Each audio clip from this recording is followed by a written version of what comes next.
E a gente tem formas de determinar a estrutura de proteínas. A gente tem formas experimentais, que eu vou falar para vocês, e a gente também tem formas computacionais que não são... Assim, tem uma treta muito recorrente entre pessoas que vão para essa parte mais experimental, de determinação experimental de proteínas, e pessoas que gostam mais da computacional. Mas isso não faz muito sentido, porque a parte computacional depende muito da experimental, e a experimental depende muito da computacional. Elas se complementam, né?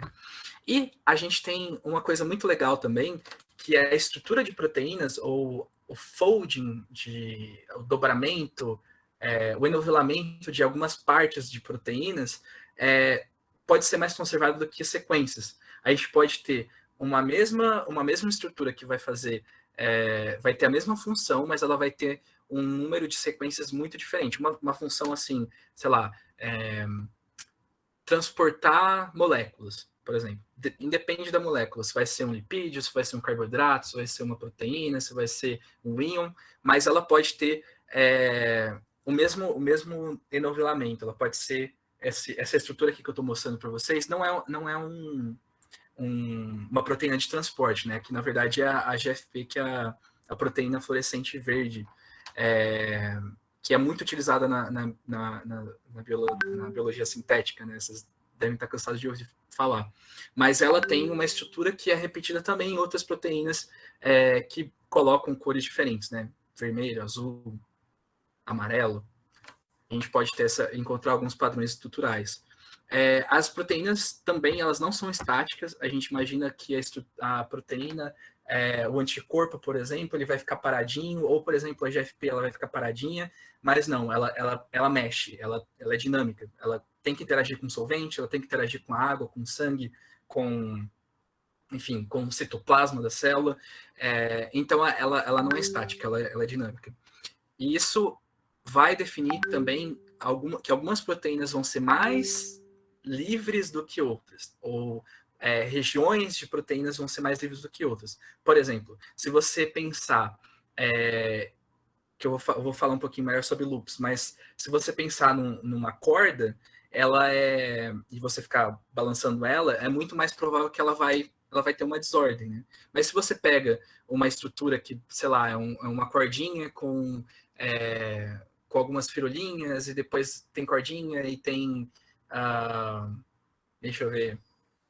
Enfim, alguma coisa um pouquinho mais organizada, ela não vai mexer tanto, né? Então, a gente tem umas restrições da liberdade de algumas proteínas. E também essas proteínas, elas não são uma coisa lisa, como vocês podem ver. Elas têm buracos, elas têm... acho que melhor aqui vendo. Vocês podem ver que tem sombras aqui, tem buracos, tem lugares que você pode ligar moléculas, né? E isso a gente chama de bolsão, ou de sítio ativo, se no caso for uma enzima, né? Ou sítios de ligação.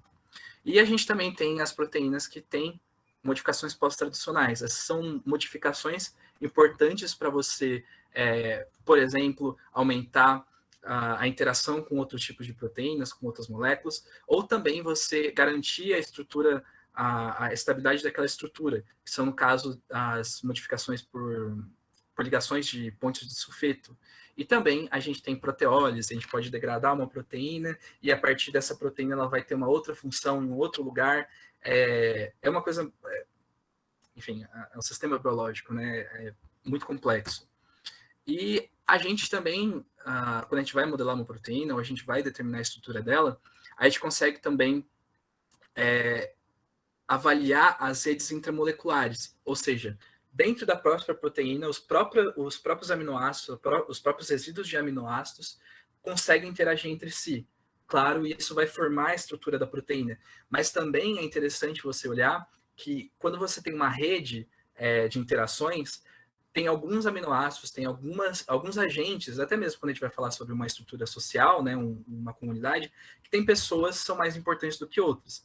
Isso não é diferente no caso de proteínas. Você tem aminoácidos que interagem mais com outros, e muito provavelmente esses aminoácidos, que são mais populares, né, eles sofrem menos, assim, você vai encontrar uma menor diversidade evolutiva neles, porque eles são muito importantes. Talvez se você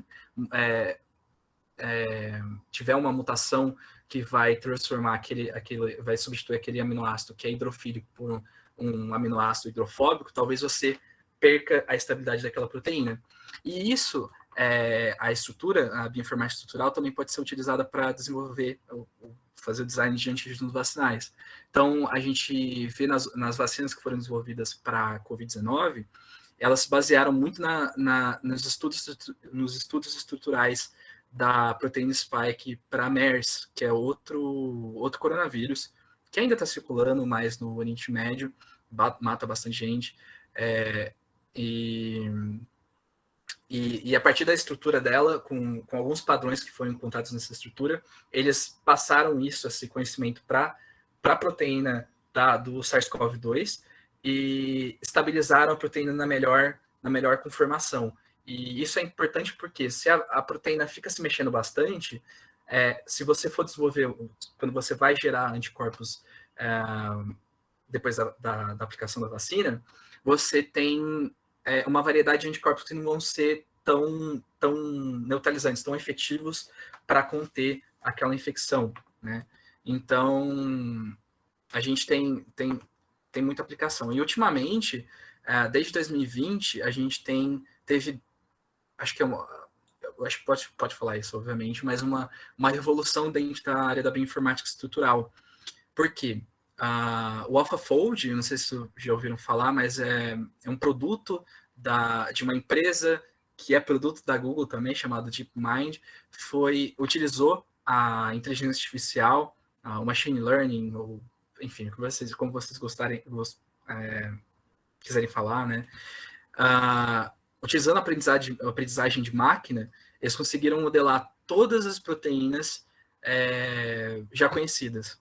E eles têm hoje um banco de dados chamado AlphaFold Protein Structure Database, que vocês podem acessar depois, se vocês quiserem já entrando. Vocês podem procurar a proteína que vocês quiserem, que vocês vão encontrar.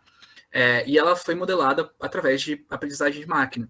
E o mais interessante é que durante 2020, quando eu estava fazendo as pesquisas aqui que eu vou mostrar para vocês, eu estava utilizando algumas metodologias específicas e já bem consolidadas, né? Eu vou falar do threading, da modelagem por homologia, e elas dão até uma qualidade legal para a estrutura final. O problema é que o problema não, a revolução, a questão do AlphaFold é que aumentou muito. Por exemplo, a qualidade da minha proteína que eu estava fazendo, ela chegava no máximo 70%. A do AlphaFold chegou a 96%. E nunca tinha chegado a gente tem uma competição bienal chamada CASP, que as pessoas conseguem, vão cientistas e grupos de pesquisa que desenvolvem os próprios algoritmos para determinar a estrutura de proteínas por computação. E isso, eles chegavam no máximo, sei lá, 80%, 70%, alguma coisa. E o AlphaFold foi mais de 90%, e foi uma coisa que quebrou de uma forma boa a biologia estrutural, a bioinformática estrutural. E hoje a gente consegue fazer coisas incríveis com isso. Então vamos lá, voltando bem para o básico das proteínas. O que é feito uma proteína? A proteína é feita de aminoácidos e peptídeos. Isso tirando a parte das modificações pós-adicionais que eu falei para vocês. Então a gente tem uma composição do aminoácido, então você tem um terminal amino aqui, e um terminal ácido, e você tem um carbono aqui que ele vai ser ligado a um resíduo, vai ser a cadeia lateral dele. Geralmente é isso que compõe, que define a diversidade dos aminoácidos, define a diversidade dos peptídeos e proteínas. Porque você tem sempre uma cadeia principal, uma cadeia que é composta por um grupo amino e um grupo ácido, e você tem essa parte residual, essa parte lateral que é feita pela diversidade de aminoácidos. E aqui, quando você tem uma reação, uma ligação peptídica, você vai formar um peptídeo, né? Então você sempre tem essa parte de quando você está lá pensando na tradução pelo ribossomo, você tem sempre a ligação ao ataque desse grupo amino nesse grupo ácido, né? No grupo carboxílico aqui. Então, a gente tem vários aminoácidos. Os aminoácidos que ocorrem naturalmente, ou que a gente vê em seres humanos, né? Em animais, enfim, são 20 aminoácidos. A gente consegue ver 20 aminoácidos que são codificados pelo genoma, né? E esses aminoácidos, eles podem ser agrupados de acordo com propriedades físico-químicas. Então, por exemplo, a gente tem aminoácidos hidrofóbicos, a gente tem aminoácidos carregados, e aminoácidos que são neutros, que são hidrofóbicos. E essa diversidade de propriedades físico-químicas dos aminoácidos é que garantem também a capacidade de uma proteína desempenhar uma função enzimática, porque você tem aminoácidos que podem se ligar melhor com um ligante, por exemplo, com a água, e outro que vai se ligar melhor com lipídio, que vai se ligar com carboidrato. E essa diversidade dessas proteínas também, como eu falei, vai definir como que vai contar um pouquinho da história da evolução dessas proteínas, dessas sequências. Como eu falei, aminoácidos que são do mesmo grupo são mais enviesados de se conservarem na evolução do que a troca de aminoácidos totalmente diferentes. Como eu falei, um aminoácido hidrofóbico por um aminoácido hidrofílico ou carregado. E essas interações, como eu falei, essas diferentes propriedades químicas, físico-químicas dos aminoácidos, vão impactar nas interações que esses aminoácidos têm com outras moléculas e também com a própria molécula, com a própria proteína. Então, a gente tem alguns tipos de interações intermoleculares. Então, a gente tem ligações de hidrogênio, a gente tem interações hidrofóbicas por interações de Van der Waals, a gente tem pontes salinas, e essas interações também podem aumentar a distância de um átomo do outro, pode alterar a capacidade torsional desse aminoácido, desses átomos. Então, se vocês estão vendo aqui à direita, vocês conseguem ver o meu mouse? Tranquilo? Sim. Chique. Então, aqui, os átomos, eles conseguem interagir entre si, se espalhando, stretching,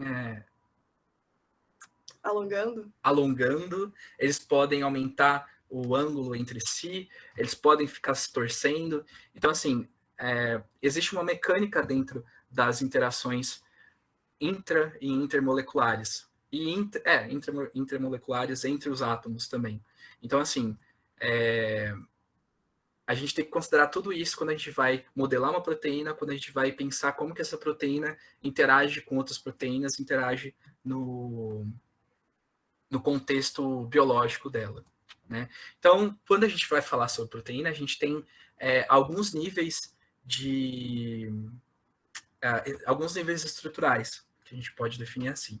Então, a gente tem uma sequência primária, que é a sequência de aminoácidos, sei lá, G, L, Y, P, alguma coisa, e essa sequência primária, ela vai dar origem a uma estrutura secundária. Essa estrutura secundária, ela tem origem, na verdade, ela é formada pelas ligações de hidrogênio que ocorrem entre a cadeia principal dos aminoácidos e a cadeia principal de outra parte da mesma proteína.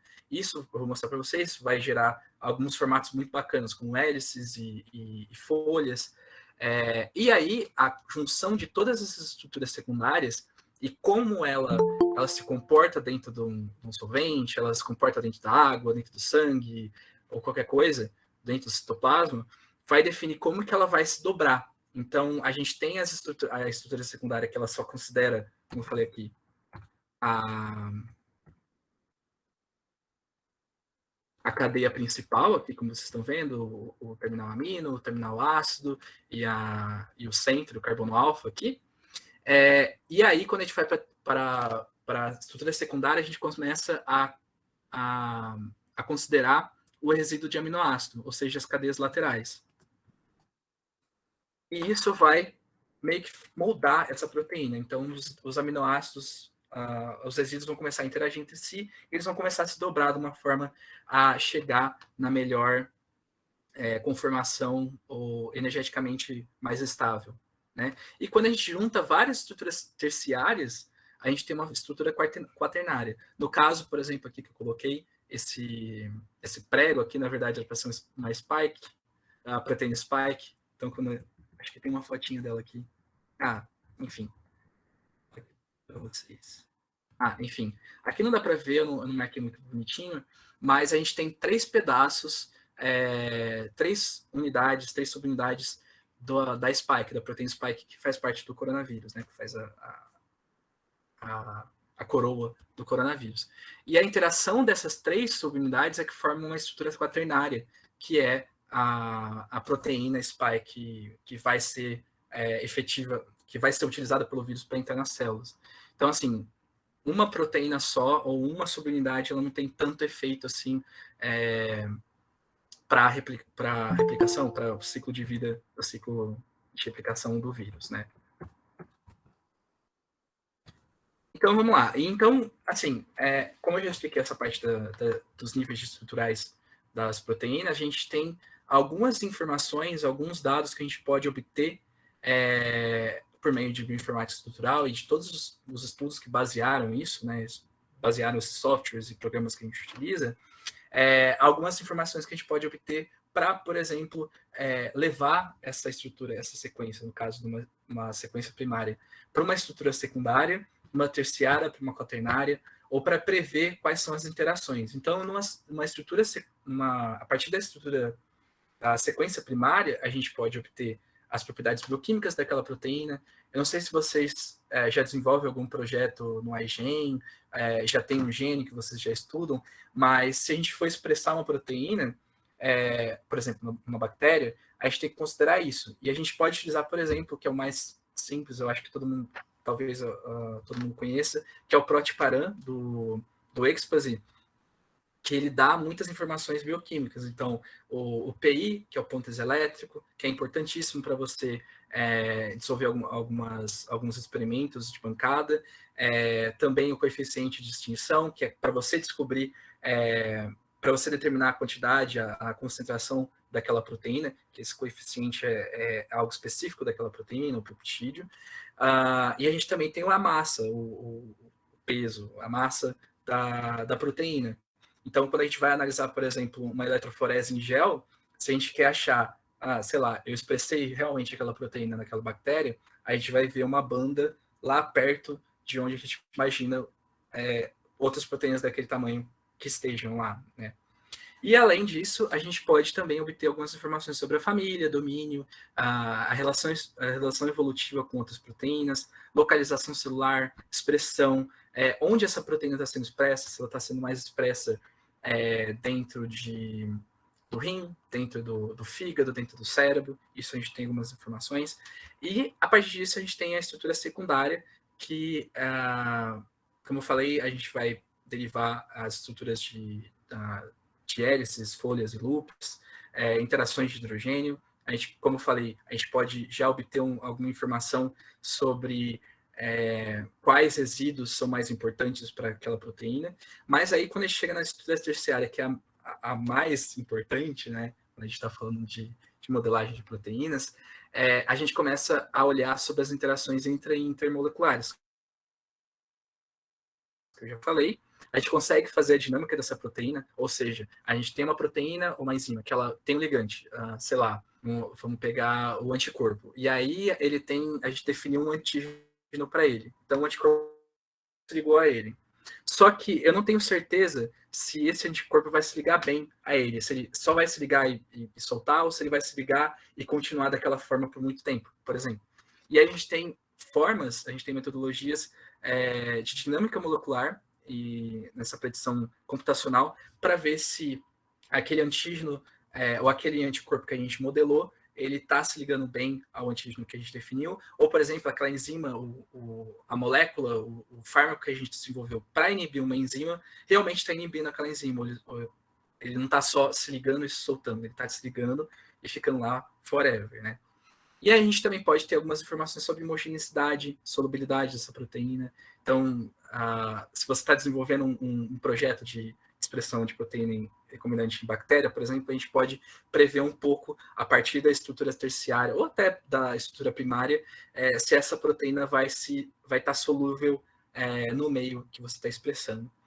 E a estrutura quaternária a gente pode ter quase a mesma coisa, só que aumenta um pouquinho o nível de complexidade de predição computacional, né? E a gente tem, entrando na parte da propriedade de estruturas secundárias, e mostrando aqui mais do que eu estava falando das estruturas secundárias, então de hélices, de folhas e loops, a gente tem as hélices aqui. Então, a maior parte das proteínas que a gente encontra tem hélices. Essa, no caso, que é uma glicosiltransferase, ela é basicamente feita de hélices. Eu acho que pode até falar que aqui tem uma folha, mas vocês podem ver aqui que tem muita hélice, né? E essas hélices são interessantes porque elas aumentam a estabilidade da proteína. E eu vou mostrar aqui por quê, né? Comparando aos loops, né?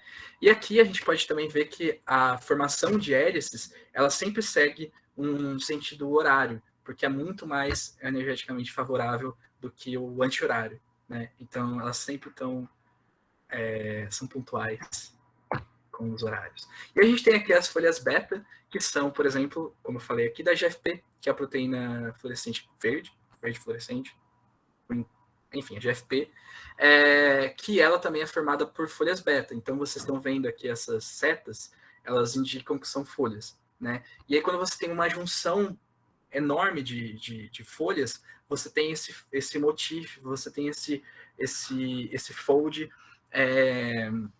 da proteína. E aqui no caso, ela no meio dessa proteína, você tem uma molécula, um grupo prostético, que seria a modificação pós-traducional.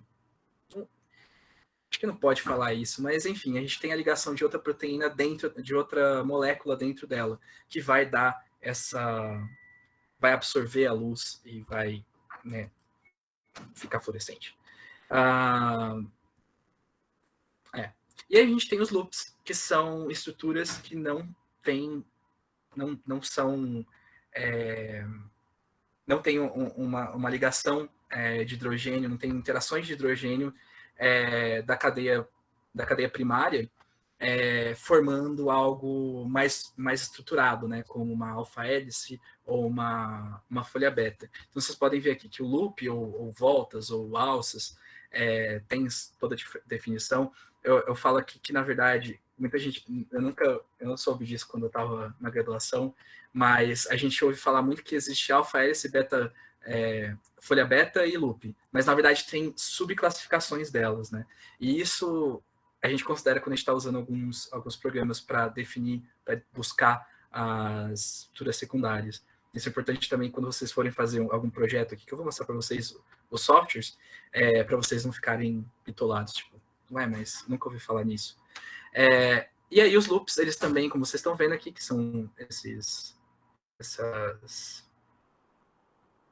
barbantinhos aqui, eles são muito desordenados, eles têm uma desordem muito grande.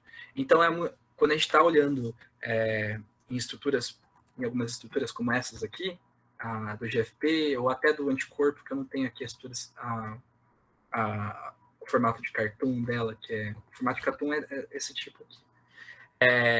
Mas esses loops, eles podem aumentar a flexibilidade de uma proteína ou de uma enzima de se ligar ao seu ligante. Então, pode vir uma alça que vem, sei lá, debaixo da proteína, vai para cima e pega aquele ligante. Então, é uma coisa que, mesmo sem ser muito estruturada, muito estável, ela tem uma função muito importante na diversidade.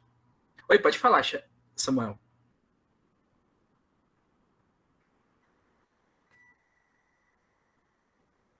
Alô?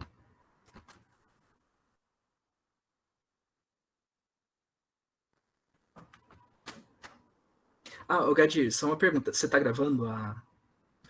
Sim, o Chique. Lucas, ele tá gravando. Mas aí você vai dar... Depois você vê e você fala se pode postar ou não. Não, tranquilo, pode ir.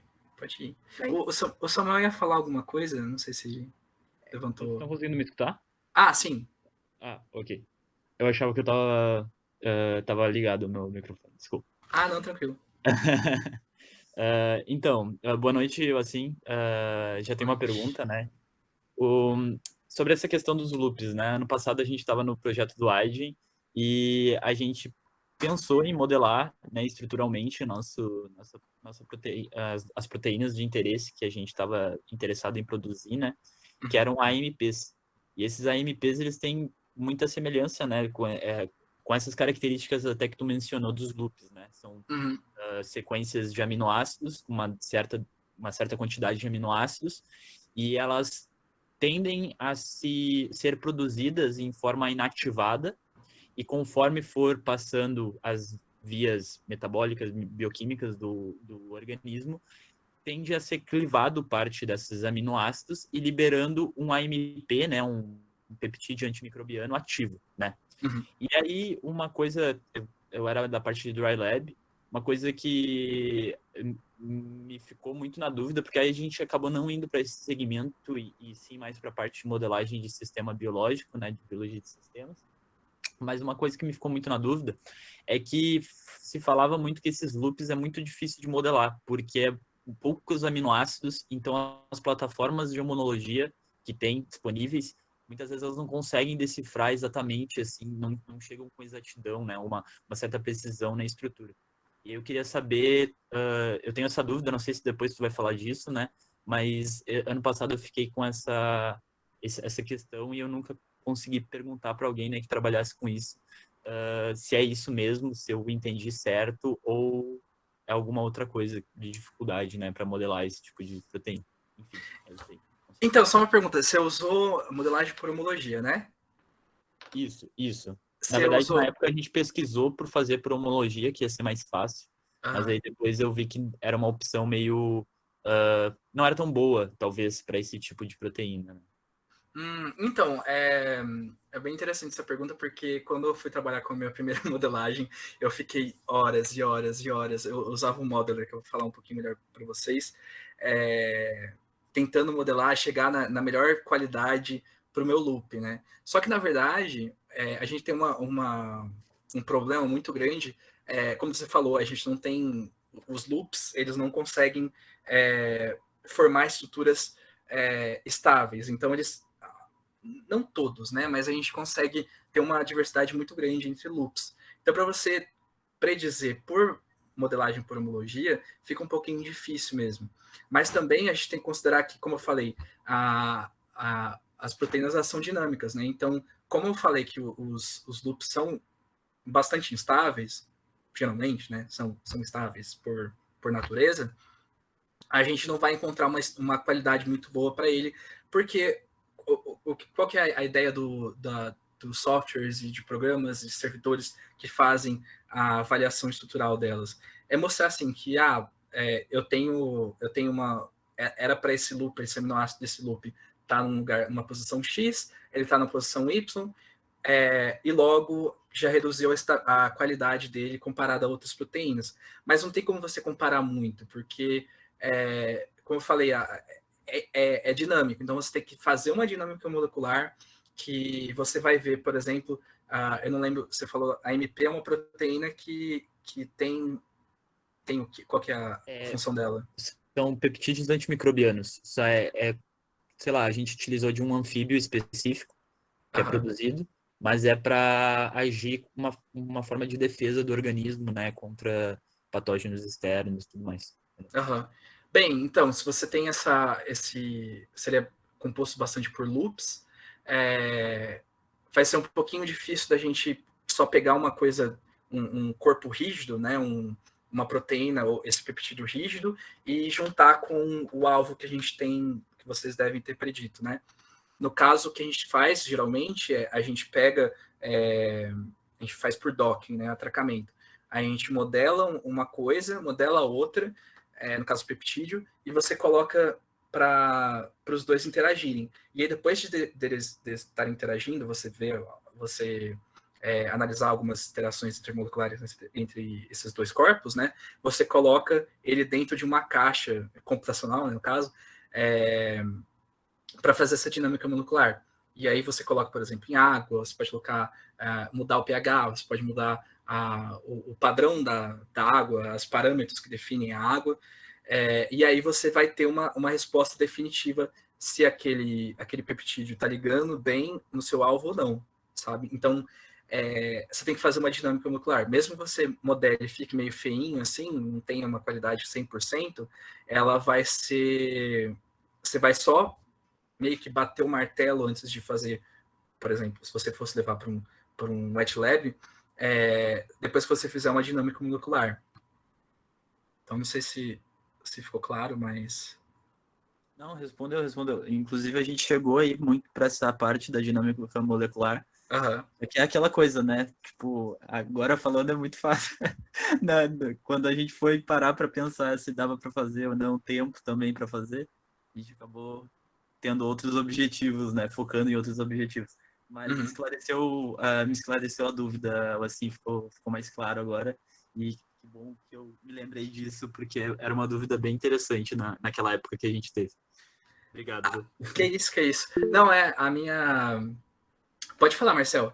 Só vou passar uma lembrança aqui. Quando a minha orientadora, eu falei isso para ela, nossa, eu estou tentando modelar essa proteína, não consigo esse loop, aí depois eu vejo que um monte de gente pede para ficar modelando, gerando vários modelos diferentes e ficar comparando, sei lá, 9, 10 modelos, depois você escolhe o melhor, mas ele não é tão bom assim também, porque você modelou uma parte e a outra zoou também a estrutura. Ela falou, não, você tem que olhar para a proteína como se fosse realmente uma coisa... você estivesse correndo, né? Se você tira a foto da proteína em um momento, ela vai ter, sei lá, você está correndo, você está meio zoado, você está com a cara estranha. Mas se você tirar de um outro, se você acompanhar todo a dinâmica de você da sua corrida, você vai ver que seu rosto está se mexendo, né? Você está só respirando, por exemplo, você não está tendo, sei lá, algum ataque. Né? Então, é sempre bom ter esse mindset. Alguém tinha levantado a mão aqui? E eu assim. Manuel, né? E aí, tudo bom, Marcel? Beleza? Então, eu tenho duas perguntas. Claro. Uma é, tipo, o que dá essas estruturas da proteína? O que faz elas serem assim? São, tipo, os aminoácidos em si? Ou, por exemplo, a forma que esses aminoácidos estão ligados? Enfim, o que dá o loop ser o loop, assim, tá ligado? E ele não ser uma hélice? É a forma que eles estão ligados, enfim. E a outra pergunta é se existem outras estruturas, tipo, criadas por humanos, além dessas criadas pela natureza, assim, os loops, por exemplo. Tem outras criadas pelos seres humanos, assim, tipo, diferentes dessas?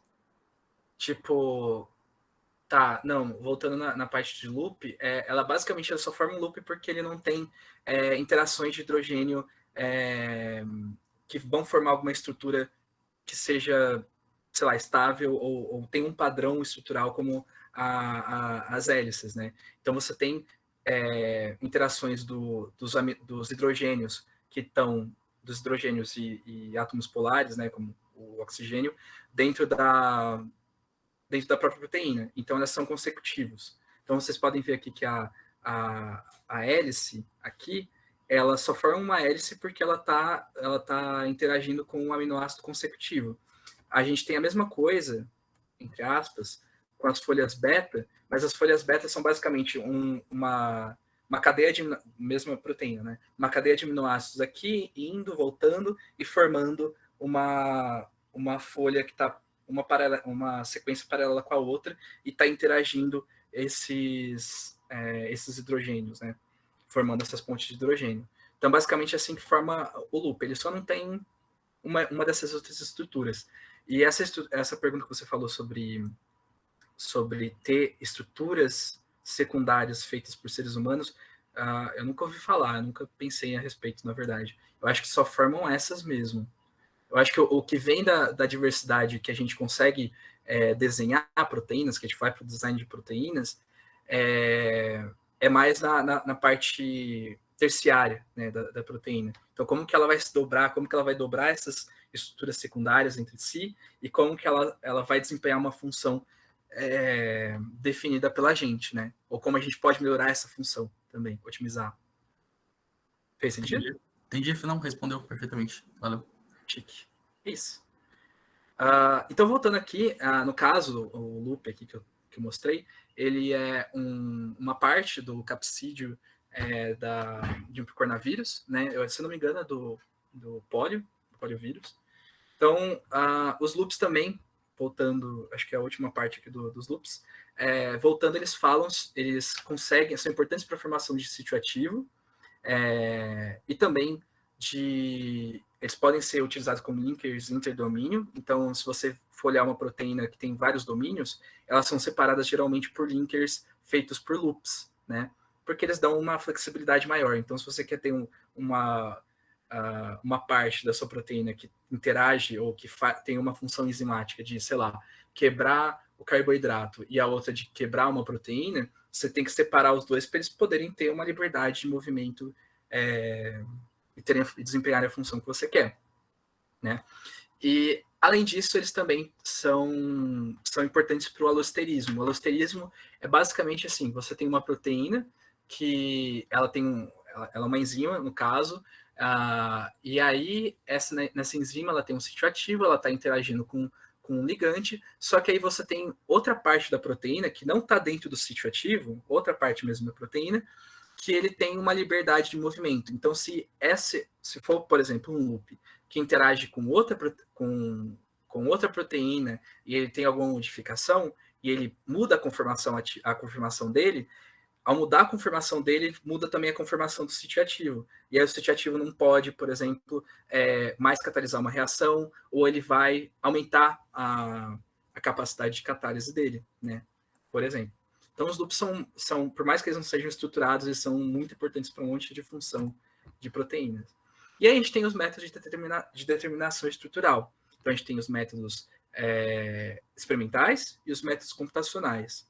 E aí, nos métodos computacionais, a gente vai discutir mais sobre isso que o Samuel falou, sobre a metodologia, a determinação por homologia, né?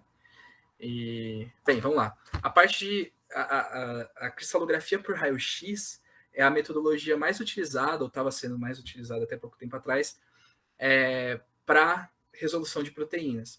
Então, para você determinar a estrutura de uma proteína, você tinha que fazer o quê? Você tinha que produzir um cristal daquela proteína, ou seja, a proteína teria que estar repetida num padrão tridimensional, que eu não tenho a fotinha aqui dele repetido do padrão, né? E esse padrão, quando ele tem uma incidência de um feixe de raio-x, ela forma um outro padrão de fração desses pontos. E aí, isso, quando difratado sobre um filme, eu não estudo essa parte, então eu não sei muito bem. Mas sobre um filme, você consegue ver a posição dos átomos, né? Na verdade, são as nuvens de elétrons, no caso aqui. Eu não manjo dessa parte, eu nunca trabalhei com cristalografia de raio-x, mas ela é muito difícil, as pessoas sempre falam que é uma área muito difícil, porque a parte principal, a parte mais difícil é realmente ter um cristal daquela proteína, porque ele pode precipitar, vai formar aquele padrão repetido, bonitinho que a gente quer. Além da cristalografia por raio-x, a gente tem a ressonância magnética nuclear. Então, ela define o quê? Ela fala que todo átomo tem um spin, ou seja, todo átomo está girando para um lado para o outro. E a gente tem uma orientação, a gente consegue fazer uma orientação desses átomos ao aplicar um campo eletromagnético. E aí, quando a gente considera que tem os isótopos raros, por exemplo, de hidrogênio tem o hidrogênio, tem um próton, mas a gente pode ter o deutério, no caso, que tem 2 prótons. Tem o carbono 13, por exemplo, também. Então, a diferença do padrão que a gente vai encontrar nesse campo, nessa orientação do campo eletromagnético, é que vai definir, vai dar informação da ligação desses átomos, né? Então, por exemplo, um átomo de carbono, ele tem um padrão diferente de um átomo de hidrogênio, que tem um padrão diferente de um átomo de cloro, e isso a gente consegue ver no espectro de ressonância magnética nuclear, que é uma coisa muito difícil, eu aprendi na faculdade, mas eu não vou te ensinar agora. Mas se vocês quiserem aprender um pouquinho, é bem interessante. E agora a gente tem a criomicroscopia, a microscopia eletrônica a temperaturas muito baixas. Então você congela a sua amostra e você consegue visualizar a estrutura de uma proteína, de um complexo enorme. Então, no caso de estruturas quaternárias, a gente consegue utilizar muito a criomicroscopia. Tanto é que se vocês entrarem no PDB, que é o Protein Data Bank, que é o banco mais utilizado, o mais comum, tem outros, né? Mas o PDB para visualizar proteínas de vírus ou vírus mesmo, mas se vocês forem pesquisar uma coisa sobre SARS-CoV-2, vocês vão encontrar muitas proteínas resolvidas por criomicroscopia. E isso está crescendo bastante porque a gente está aumentando muito mais a resolução dessas proteínas, dessas estruturas. Então, sempre está saindo algum método novo. Então, se vocês forem pesquisar ou quiserem trabalhar com criomicroscopia, vale muito a pena. Então, aqui a gente vai para a parte das estruturas, da predição de estruturas por métodos computacionais. Então, a gente tem a puromologia. Então, como ela funciona? Basicamente, você tem uma sequência primária de uma proteína, e aí você tem a sequência da sua proteína-alvo, e aí você quer comparar, você pode usar o BLAST, por exemplo, para você procurar outras estruturas que você consiga alinhar e você tem uma identidade grande em regiões, né, por exemplo, um domínio da proteína ou a proteína inteira. A similaridade tem uma diferença, não vou falar muito, mas similaridade para identidade, ou seja, quanto uma proteína se parece com a outra. E quando você já tem uma proteína que tem uma estrutura resolvida, por exemplo, raio-x ou criomicroscopia, você pode falar, tá, ok, se eu tenho essa proteína, ela é desse jeito, então se a gente tiver um alinhamento dos aminoácidos, e mesmo que tenha algumas mutações diferentes, a gente pode falar que ela é parecida com essa estrutura. E aí você tem essa modelagem por homologia. Mas, claro, aí você tem outras, um refinamento para você colocar aquele aminoácido no lugar certo, para ele ter para ver se você vai ter uma ligação de hidrogênio com a seguinte ou não, da mesma forma que você tem na outra proteína. Então, você consegue fazer muita coisa com a modelagem por homologia. O problema é que você precisa ter uma proteína, você tem que ter uma sequência que tem uma proteína com uma identidade muito grande, ou pelo menos maior que 30%, se eu não me engano, já depositada no PDB, por exemplo, ou já modelada, né? Isso é muito difícil, em alguns casos é meio difícil de conseguir, né? E aí a gente tem a modelagem por ab initio ou de novo, que é quando a gente tem só a estrutura primária da proteína e a gente não considera, sei lá, a gente não faz alinhamento com outras proteínas, a gente só fala que, tá, ok, eu tenho esses aminoácidos vão interagir entre si, a gente tem a mecânica, a física ali das interações que a gente deixa dentro de algum método, pode ser, sei lá, colocar dentro de uma caixa d'água e falar que ela vai se dobrar da melhor forma possível. Só que é um pouquinho limitada essa metodologia. Eu já testei para uma proteína minha, que eu vou mostrar para vocês depois. Não deu muito certo. E a gente também tem isso é mais utilizado para a gente estudar como realmente as proteínas se dobram. É uma coisa um pouquinho mais... posso estar falando errado, mas na minha cabeça é um pouquinho mais filosófico, né? Ou mais básico de como resolver o problema do folding das proteínas. E a gente tem o threading, que é basicamente, você utiliza o threading quando você tem uma proteína, você quer modelar uma proteína que tem você encontra até que outras proteínas, outras sequências com algum nível de identidade, mas abaixo de 30%, e você tem que meio que ficar costurando, juntando pedaços, folds que você já tem depositados nos bancos de proteínas, só que assim, você não tem a proteína completa, como você tem na dimologia. Você tem uma proteína completa ou um domínio dela e tá modelado ou está definido, está determinado experimentalmente, e aí você vai lá e junta e fala, tá, ok, isso daqui parece com o outro, então vai ser dessa estrutura. Nesse caso aqui ele vai olhando como que algumas sequências podem formar estruturas diferentes, né? E aí, a partir disso, ele vai formando todo esse Frankenstein da proteína, que é por isso que a gente chama de threading. No caso, a gente utiliza mais o threading quando a gente vai modelar domínios específicos. A gente pode modelar uma proteína inteira com threading? Pode. Mas, geralmente, a gente tem uma qualidade muito maior quando a gente está modelando domínios diferentes. E a gente tem a inteligência artificial, como eu falei, o AlphaFold, que você, no caso do AlphaFold, e o Thierry Rosetta também, eles basicamente ensinaram a inteligência artificial a partir das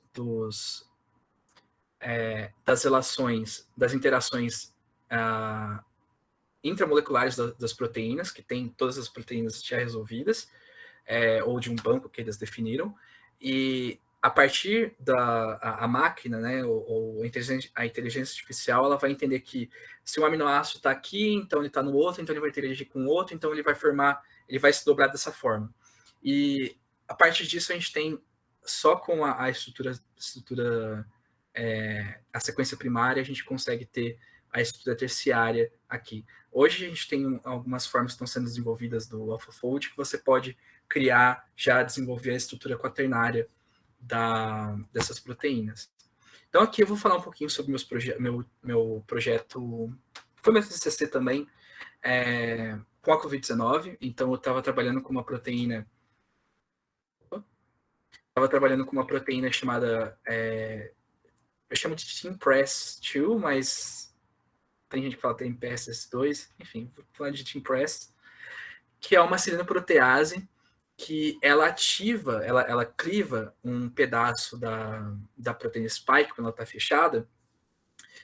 Basicamente assim, quando você tem a proteína spike, ela se liga ao receptor que é o ECA2 ou ACE2, isso não é o bastante para ela se fundir na célula, né, para ela fundir na membrana. Então o que acontece? Você tem algumas proteínas, como a TeamPress2, que elas clivam 2 pedaços da proteína spike e expõem uma parte da proteína que vão formar basicamente como se fosse um prego. Não sei como falar. Consegue se infundir na membrana plasmática. E aí, o que acontece é que você tem você ativa a via endossomal ou seja, você ativa a entrada do vírus na célula hospedeira, né? No caso, sei lá, uma célula pulmonar. E aqui essa é a estrutura da TeamPress2. Peraí, tem alguma coisa aqui. Tá. Voltando. A TeamPress2, então, ela é basicamente uma proteína transmembrana. Você tem uma parte extracelular aqui, que vocês podem ver, que estão em azul e ciano. E compõe essa parte extracelular tem 3 domínios, né, que já foram determinados por alinhamento quando eu fiz o BLAST. Então, o que acontece? Você tem uma parte aqui que é a parte enzimática mesmo, que vai interagir com essa região aqui da spike e vai clivar, então ela tem a atividade enzimática. Você tem essa CR2, que é um outro domínio que, na verdade, não tem... Esse foi objeto do meu estudo, né? Saber por que ele está aí, né? Porque, basicamente, assim, quando você tem a proteína, essa foi a hipótese, né? Essa enzima, quando ela vai interagir com a spike, ela tem essa ligação do domínio protease com a proteína.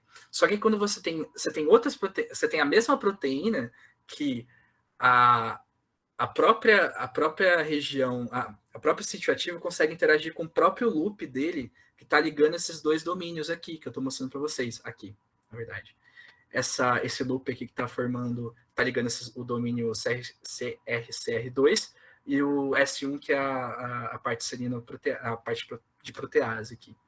E depois que você tem essa autoclivagem, ele não consegue, essa parte dessa proteína aqui, essa protease, ela não consegue mais clivar a spike. O que é uma coisa muito bizarra, né? Porque se você imagina, se você só tem um domínio aqui tem a capacidade catalítica, a capacidade enzimática, função enzimática, por que você precisa ter os outros domínios para você ainda ter para você manter essa capacidade enzimática, né? Então, isso foi, basicamente, a gente foi modelar e tentar entender como funciona a dinâmica. E além dessa parte aqui, a gente tem um domínio transmembrana e um domínio intracelular. Só que, o que eu fiz? Eu quis modelar só a parte extracelular, porque a parte extracelular é a mais importante quando a gente vai interagir com essa proteína com a spike, né? Se a gente fosse colocar só essa outra região transmembrana e intracelular, a parte intracelular poderia ser só, por exemplo, sinalização, ou a parte transmembrana seria só para ancorar na membrana plasmática, né? Então, por isso que justificou. E aí, o que a gente pensa quando a gente vai modelar a proteína? A gente precisa da sequência primária, no caso, eu fui fazer uma modelagem por homologia, né? Então, a gente tem que obter a sequência primária, predizer a estrutura secundária dela, selecionar os moldes, selecionar os templates valeu. Selecionar os templates por alinhamento, então a gente pode procurar no Blast, tem o Blast P, que tem ele vai utilizar um banco só de proteínas que tem a estrutura determinada, e aí eu vou fazer, a partir desses templates, eu faço a modelagem por homologia. Eu também fiz por threading, também, porque ela não tinha uma identidade muito boa assim, eu queria comparar essas metodologias diferentes. E a partir dessa modelagem, que a gente tem um modelo dos modelos que a gente gerou aqui, a gente tem que validar estruturalmente, a gente tem que validar a estrutura dela. Então, a qualidade dessa estrutura. Então, no caso, estereoquímica dela, a gente vai validar também o potencial energético dessa estrutura, a conformação dessa estrutura, os erros, comparar essa estrutura ou as interações e as distâncias entre os átomos com outras proteínas que tem nos bancos de dados. E aí o que a gente faz? A gente tem a minimização de energia e a gente faz a dinâmica molecular, ou seja, a gente tem aquele modelo, mas pode ser que aquele modelo não esteja tão relaxado, assim, não esteja tão idêntico como a gente... ele não está na estrutura, na conformação dele como a gente esperaria que ele estivesse dentro, sei lá, da água ou dentro do sangue. Então a gente tem algumas... a gente faz a minimização e a dinâmica molecular.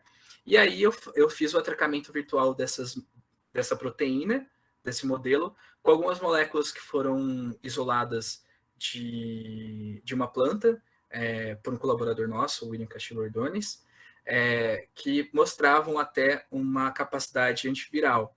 E a hipótese era de que essas moléculas interagiam com essa proteína, poderiam ser inibidores dessa enzima, e inibindo essa enzima a gente poderia evitar a clivagem da spike e evitar a infecção pelo SARS-CoV-2. E além disso, depois, como eu falei, quando se a gente fala que, ok, uma coisa interage com a outra, a gente tem que ver qual que é a dinâmica a força dessa ligação. E é por isso que a gente utiliza, mais uma vez, a dinâmica molecular. E aqui embaixo, vocês podem ver, são algumas ferramentas que eu utilizei. Então, o Uniprot, que é um banco de dados que eu vou mostrar para vocês, que tem muita informação. O Cypred, que faz a predição de estrutura secundária. O BlastP, que vai fazer o alinhamento dessas proteínas, dessas sequências. A gente tem o Modeler, tem o iTaster, que são os programas, na verdade, um programa que você baixa, você tem que fazer algumas programações lá, colocar alguns scripts mas não é tão absurdo assim. E a gente tem o iTasker, que também é um servidor online. O bom de você trabalhar com bioinformática estrutural hoje é que a gente tem muito servidor online, ou seja, você vai entrar no site, você pode usar, eu fiz muita coisa pelo celular, inclusive. Você entra pelo site, pelo celular, coloca a sua sequência e ele vai rodar e vai te dar aquele resultado que você está esperando. Só que assim, um dos problemas das pessoas que entram para a bioinformática é que elas acham que só ter aquele software, só ter aquele servidor disponível já resolve tudo. Não, a gente tem que dar uma estudada muito grande na metodologia e como que aquele método funciona, porque a gente pode ter resultados para aquela mesma pergunta, resultados totalmente diferentes e que vão depender do script que aquele software está usando, da metodologia que ele está usando, que eu vou falar um pouquinho mais. E é basicamente isso. Então, bioinformática não é, por mais que algumas pessoas achem, não é bagunça. Então, vamos lá. Aqui foi uma da parte que eu fiz o blast da minha sequência. Então, aqui eu consegui encontrar uma região de uma proteína que já foi determinada experimentalmente, que essa é 1Z8G. Só que essa estrutura, por mais que ela tenha todos os domínios, a maior parte dos domínios que eu queria da minha proteína, ela não tem uma qualidade muito boa. E aí eu fui descobrir que essa 6KD5, por mais que ela tenha só, vamos supor, metade, um pouquinho mais da metade das regiões que são do meu interesse, ela tem uma qualidade muito maior. Ela foi depositada no banco de dados, no PDB. Então aqui, essas são as duas proteínas, né? A TMPS13, que se eu não me engano, é a 6KD5. Eu não lembro qual era o número. Elas ficam trocando muito de nome, né? Mas esse é o código do PDB, quando você vai encontrar no banco de dados. Elas são muito parecidas, né? Você pode encontrar, então aqui, você tem uma região, tem um domínio SRCR2, você tem um domínio protease aqui, e você tem um rabinho aqui, que era um outro domínio, que é o LDLA, que é uma coisa que a gente também não sabe para que serve muito, mas, enfim, é interessante modelar, né? Para que dá alguma coisa legal. E aí, as abordagens, o que eu fiz? Eu modelei essa estrutura, essa proteína inteira, por domínios. Então, eu peguei um domínio, o domínio comparei com outro, talvez, como eu falei, a gente tem uma conservação grande entre proteínas, entre regiões ou domínios de proteínas parecidas. Então, isso poderia aumentar a qualidade dos meus modelos. E também eu fiz modelagem da proteína completa, utilizando um molde único. Então, falando assim, ok, eu tenho, como eu falei, a gente tem um molde aqui, que ele tem uma qualidade, ele consegue cobrir, né? Ele tem uma cobertura grande da sequência inicial, da minha sequência alvo que eu quero modelar, ou seja, ele tem todos os domínios que eu quero, só que ele tem uma qualidade baixa, mas, e aí eu comparei também com a mesma proteína, a mesma modelagem, quando eu fui considerar só uma proteína com uma qualidade maior, a estrutura maior, mesmo não tendo todos os domínios, não tendo uma identidade grande também. Então, eu fiz a predição das estruturas secundárias da proteína e comparei com os modelos gerados por cada abordagem que eu falei. Então, assim, usei o Cypred, que ele vai utilizando, se eu não me engano, ele utiliza inteligência artificial, eu não lembro muito bem. Eu acho que sim, machine learning, eu acho que ele faz alguma coisa. Eu posso passar depois para vocês, um materialzinho legal. E aí eu comparei e falei, tá, ok, isso é o que eu estou predizendo, então é o que eu esperava obter a partir desse método utilizado pelo Cypred. E essas são as estruturas geradas. Será que o observado é igual ao que eu acredito? Então eu fiz um heatmap aqui muito, muito precário, assim, eu fiz tudo no Google Planilhas, porque eu estava com muita preguiça. Ok, gente, bioinformático também pode utilizar Google Planilhas e Excel, ok, mas enfim, vamos lá. E aí eu fui comparar os hits, né? Eu fiz esses hits comparando um aminoácido, se ele fazia parte se ele formava uma alfa-hélice, se ele formava uma folha beta ou se ele estava no loop. E se ele estava muito certo com o que eu estava esperando, então talvez então aumentaria a qualidade ou poderia me ajudar a selecionar aquele modelo específico para continuar as minhas análises, né? Então aqui a gente gerou alguns modelos por abordagens diferentes, então por threading, como eu falei, e por homologia, e também os domínios. Né? E aqui são algumas informações, eu fiz a análise, a validação estrutural dessas proteínas utilizando alguns métodos diferentes. Então, em um método, deixa eu ver aqui. Não mostrei aqui. Em alguns métodos, eu avaliei se a estereoquímica dos aminoácidos estava certa, ou seja, se o aminoácido está torcido para um lado correto, se ele está torcido do jeito que eu espero em comparação às outras proteínas, se a distância entre os átomos está correta comparado ao que a gente espera de outras proteínas já estudadas, se a gente colocar dar uma desordem naquela proteína, em alguns aminoácidos, será que aquilo vai manter a estrutura dela? Tem algumas ferramentas que respondem essas perguntas, né? E a partir de todas essas ferramentas de validação estrutural, elas vão ajudar a falar, ok, de 1 trilhão de modelos que a gente gerou, esse daqui é um dos melhores. Se não for o melhor, é um dos melhores. Então, pode continuar a análise. E aqui é o resultado da dinâmica molecular. Então, vocês podem ver aqui que em 0 a gente faz em nanosegundos, né? Em 0 nanosegundos, a gente vai aumentando essa estabilidade aqui, então ele vai variando bastante entre si. Então, vocês estão vendo aqui nesse gráfico a distância entre os átomos na parte no intervalo, no momento inicial e no momento final. Então, vocês podem ver que aqui no final ele não varia muito, né? Ele não está girando, não está variando em torno desse 0,6 de uma forma com uma amplitude muito grande. Então, quer dizer que ele já está chegando naquele mínimo, está se aproximando daquele mínimo de energia. Então, ele está ficando mais estável, no caso, né? E a gente tem outros parâmetros. Então, por exemplo, a área superficial, será que ela está variando bastante? Será que ela está, se a proteína está se dobrando muito e está abrindo, formando um sítio mais aberto, um sítio mais fechado? Será que ela está virando um Pac-Man, por exemplo? Então, a gente pode avaliar isso também com a dinâmica. E aqui, o que acontece? Na protease, ela tem uma tríade catalítica, ou seja, você tem aminoácidos, 3 aminoácidos, no caso aqui, que vão participar da catálise da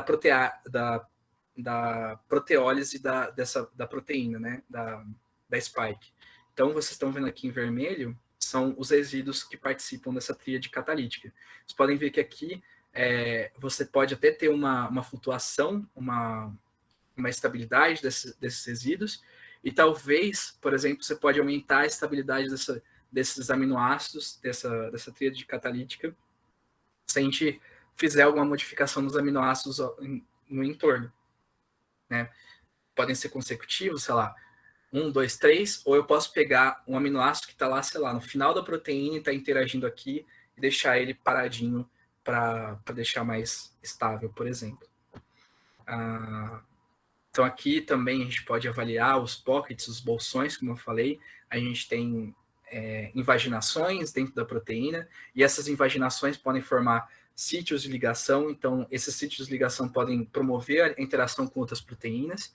Então, por exemplo, se essa proteína, a TRIMPRESS2, interage com a spike, quais serão as regiões dessa proteína que estão interagindo com outras regiões da spike? Será que um bolsão aqui, por exemplo, esses 6 que eu estou mostrando aqui para vocês, será que ele poderia interagir com um loop dentro da spike? Porque o loop ele pode estar sobressaindo da proteína, está na superfície, está formando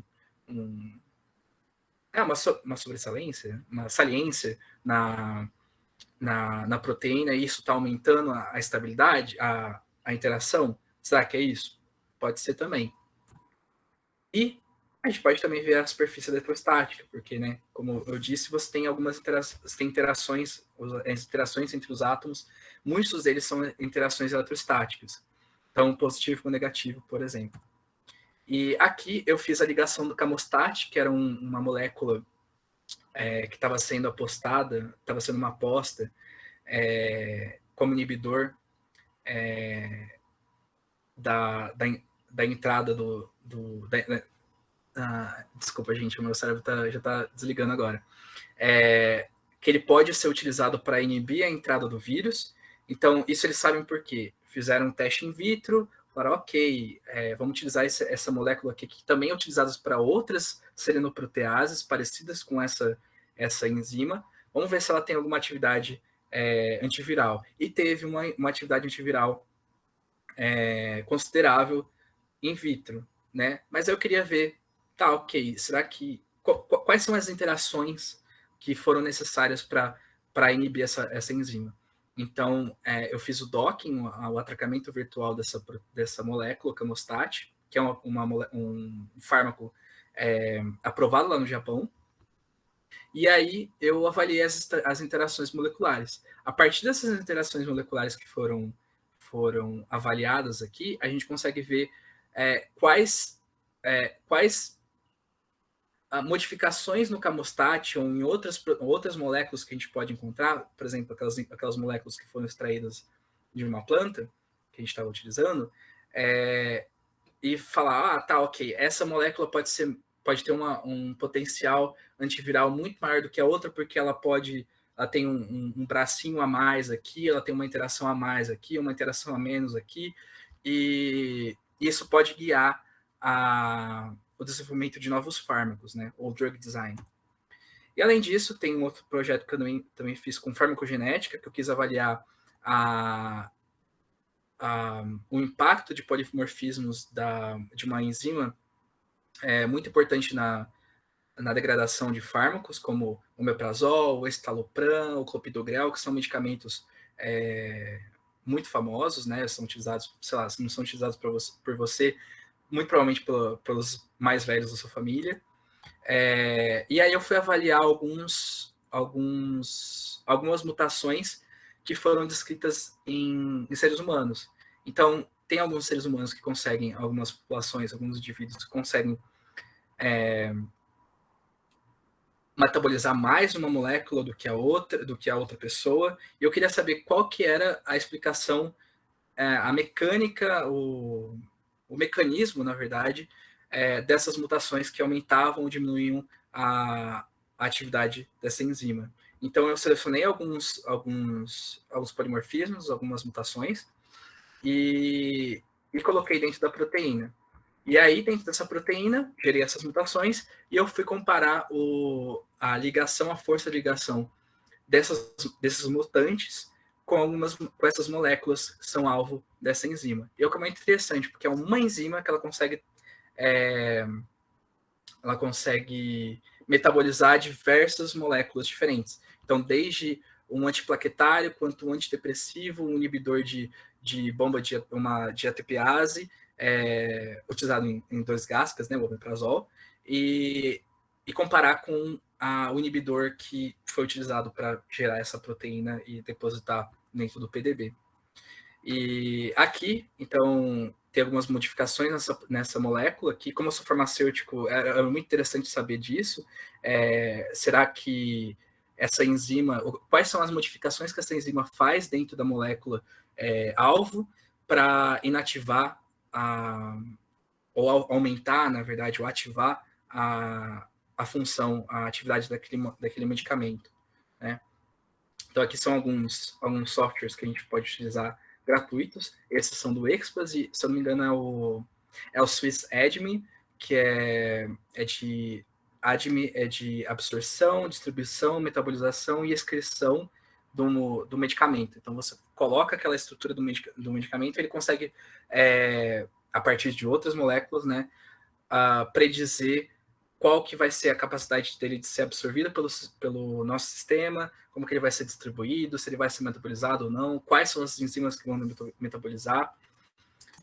E é basicamente isso. Aí, além disso, por último, falando sobre os contatos intermoleculares, como eu falei, você pode olhar proteínas como se fossem, sei lá, um colégio, uma faculdade, uma comunidade social, uma sociedade, né? Então, a gente tem pessoas mais populares, tem pessoas que, por mais que não sejam tão populares, elas conseguem mandar a informação de um lado para o outro.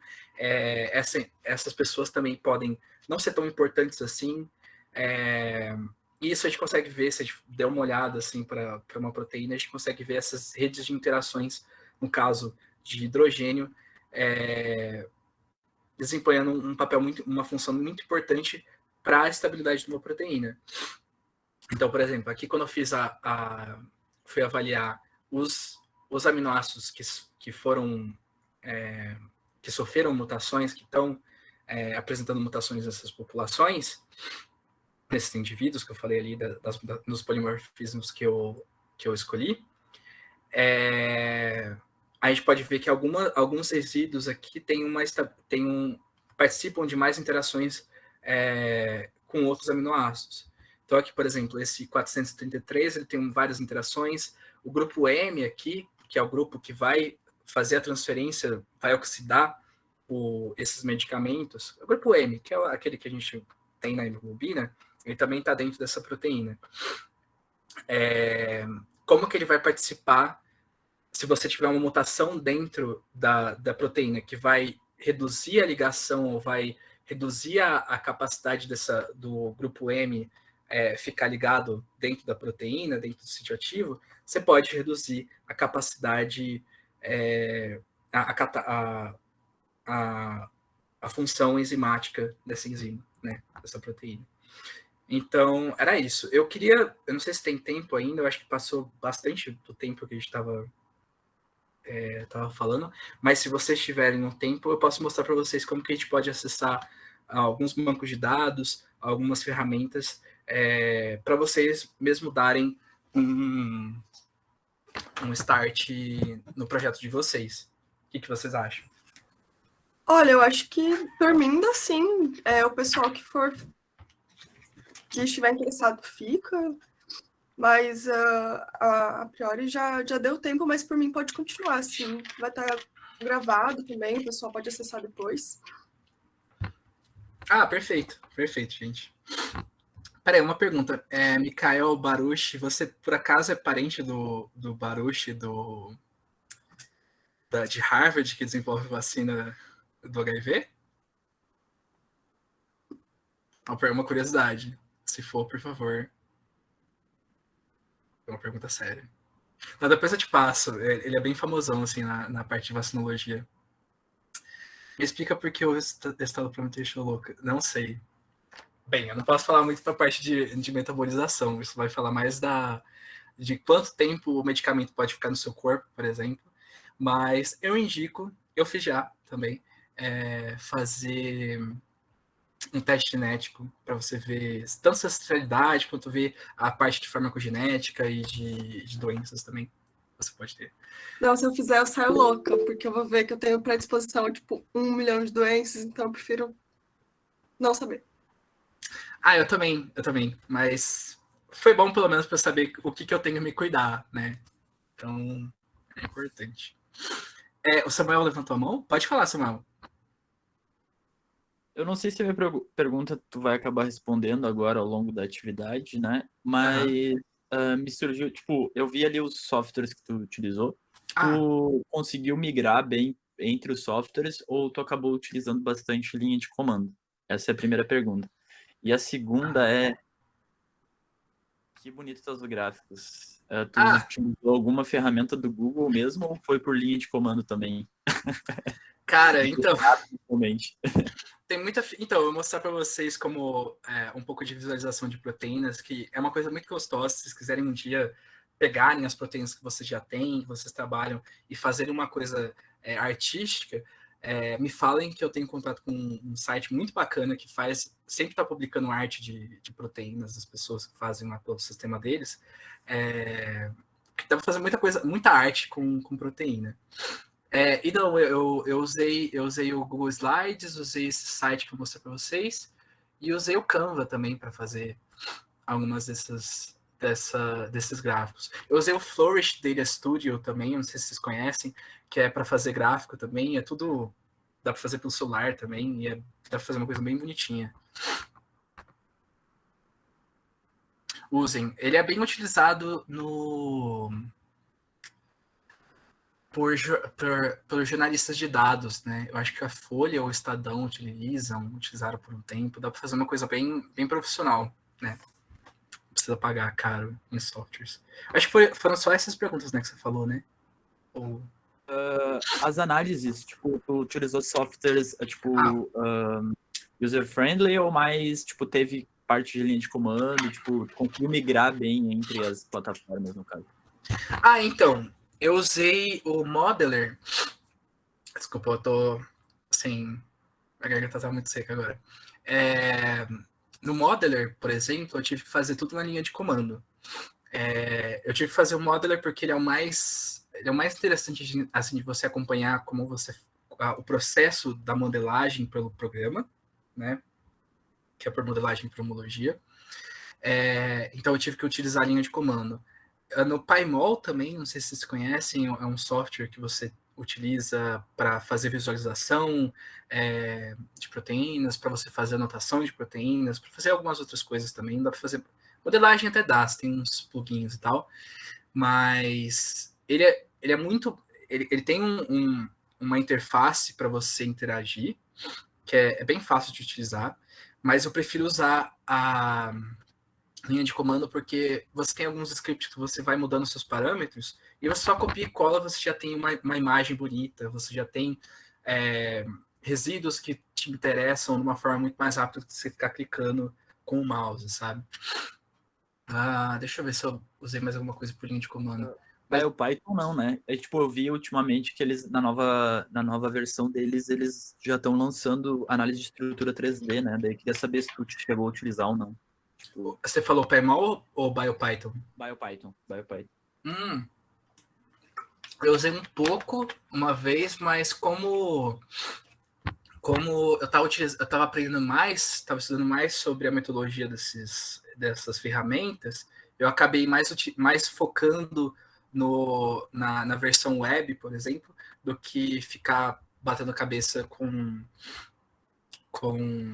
linha de comando. Mas, assim, nada impede de você utilizar as ferramentas do BioPython ou também eu esqueci o nome para isso, mas quando você não tem dentro de uma biblioteca. Mas, enfim, dá para fazer isso. O que eu acho que, assim, depende do que você está fazendo, sabe? Eu gosto muito da abordagem da minha orientadora, que era focar na metodologia, né? No final, o que a gente está vendo, e é uma trend, uma tendência na biologia, na bioinformática, é sempre você ter sites, servidores web, user-friendly. Então, por exemplo, você tem o Galaxy, você tem o próprio Exposé, que você tem várias ferramentas que estão disponíveis em web servers. Então, você tem muita... Hoje você não está precisando muito se preocupar com a parte de programação. Você pode especializar o que você quer. Então, eu quero modelar, eu quero desenvolver o algoritmo para isso. Ok, tem pessoas, tem físicos, tem bioinformatas, tem pessoas, engenheiros que podem trabalhar mais com isso. Só que aí o que você pode fazer?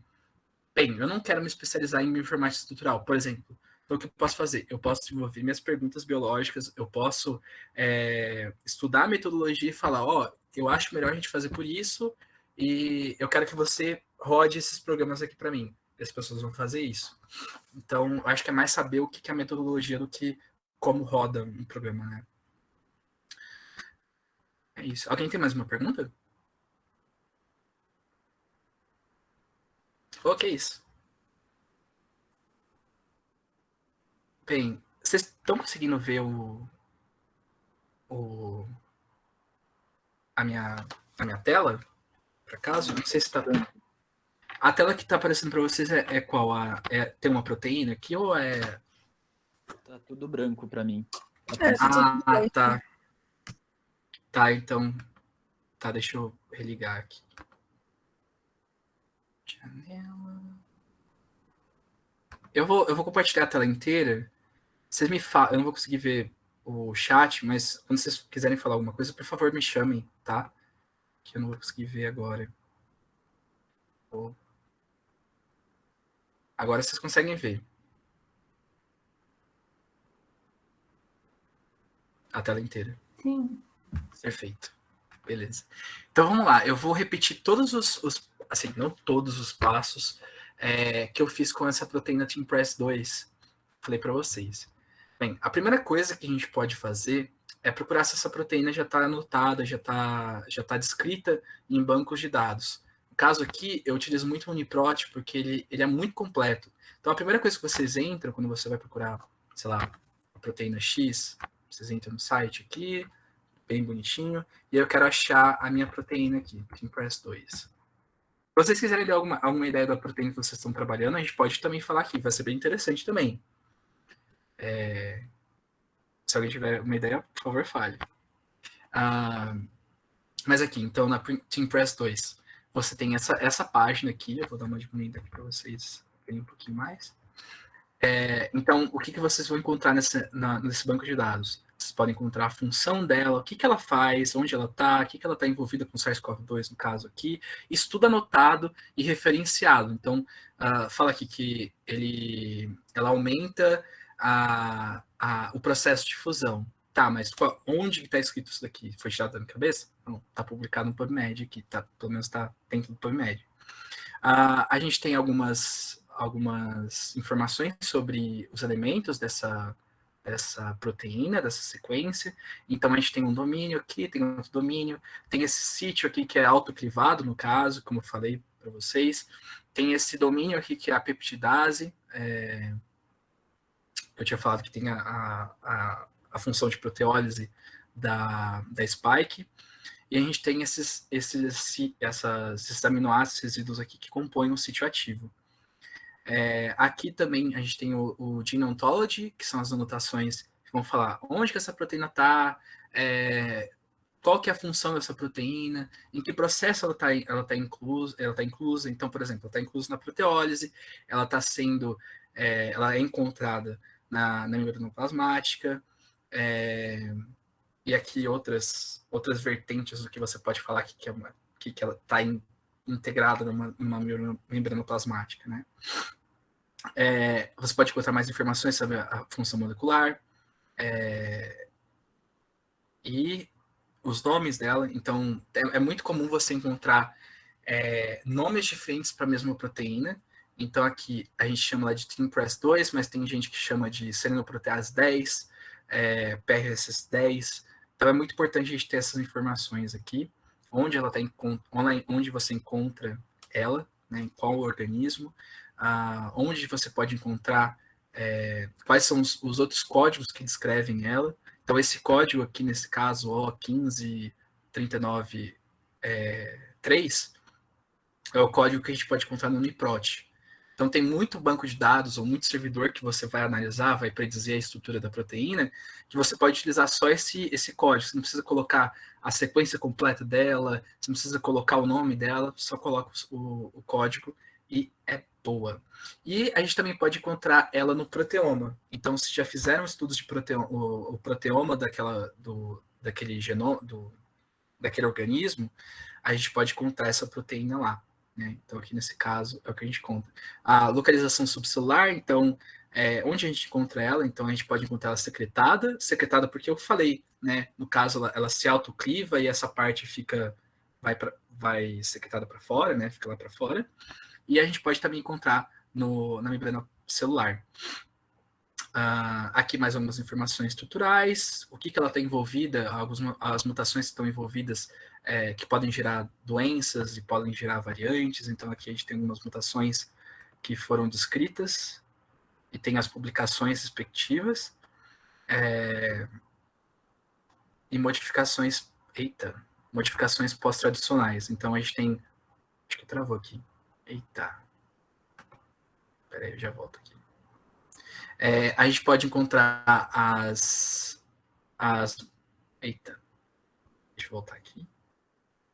As modificações pós-traducionais aqui dela. Mas eu tenho passado. É isso. E também a gente pode encontrar as estruturas que foram depositadas, por exemplo, no PDB, ou que foram... Deixa eu ver aqui. Que foram modeladas, né? Aqui eu não tô achando a estrutura dela. Ultimamente, é recente essa mudança da interface do Uniprot, então ela tá me confundindo um pouquinho. Vamos lá. E aí o que a gente pode ver, além dessa descrição, né, escrita numa página só, a gente também pode ver Nossa, que droga. Tá travando tudo. Pronto. A gente pode ter uma ideia um pouquinho mais ilustrada dessa proteína. Então, vamos ver aqui. Pronto, tá aqui. Então, essa é a proteína completa. Ela tem 492 aminoácidos. E aqui a gente consegue ver um pouquinho mais condensadas as informações, as anotações sobre os domínios, sobre os sítios de ligação, sítio ativo, modificações pós-funcionais. Então, a gente pode ver aqui algumas ligações, umas pontes de sulfeto. Aqui a gente também pode ver alguns ensaios de mutagênese. Então, fizeram uma mutação aqui, colocaram uma mutação nesse lugar aqui, o que deu? Pode ter deu uma publicação, então está publicado aqui. E sequências antigênicas. Isso é interessante, porque a gente pode ver como os anticorpos, não precisa ser um anticorpo gerado por imunização para uma vacina, no caso. Você pode só produzir um anticorpo só para utilizar num Western blotting, por exemplo. Então, essas são as regiões que eles descobriram que são antigênicas, que podem ser ligadas pelos anticorpos produzidos para fins de diagnóstico, por exemplo. E aqui a gente tem o modelo da proteína. Então, a gente tem um modelo da proteína aqui resolvido no PDB. Esse eu nunca vi, isso deve ser muito recente, porque quando eu fui fazer esse estudo, né, que eu mostrei, faria sentido eu fazer uma modelagem de uma proteína e já tinha